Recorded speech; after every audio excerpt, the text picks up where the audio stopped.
અરખેલે છોકરાઓને મરીને પ્રૂફ કરવાનું કે છોકરો ખોટો નતો સાચો હતો. છોકરાઓને મરીને જ સાબિત કરવાનું હોય છે કે સાચો છે. શબ્દોમાં તથ્ય તો છે. હા, એવું નથી કે છોકરાઓ માટે કોઈ કાયદા નથી, છે, પણ જ્યારે કોઈ છોકરા ઉપર કોઈ ખોટો આરોપ લાગે ત્યારે હંમેશા છોકરો જ જજ થાય છે.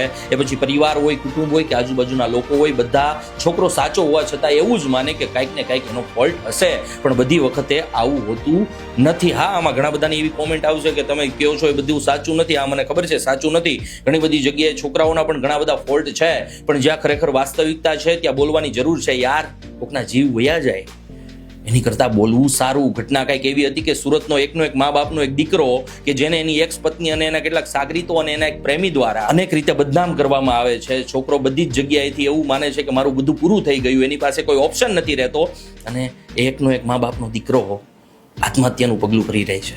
સાહેબ, એ કયા હદે પ્રેશરાઇઝ થયો હશે. મેં અનેક એવી ઘટનાઓ જોઈ છે કે જેની અંદર એક છોકરો અને એક છોકરી પ્રેમ કરતા હોય, છોકરીને એના પરિવાર દ્વારા પ્રેશરાઇઝ કરવામાં આવે, છોકરી ફરી જાય અને ત્યારબાદ છોકરા ઉપર મન ફાવે એમ કેસ કરી દે, બળાત્કાર સુધીના કેસ કરી દે, ભલે કશું થયું ના હોય.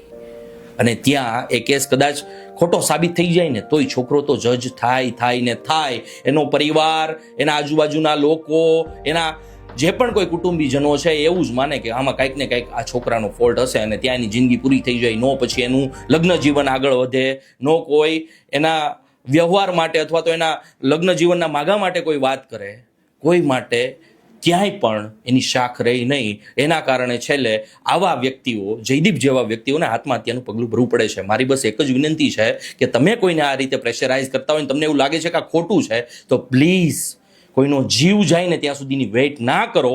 આ બધું બંધ કરો. અને જો આવું કોઈ વ્યક્તિ હોય ને તો પ્લીઝ સંપર્ક કરજો.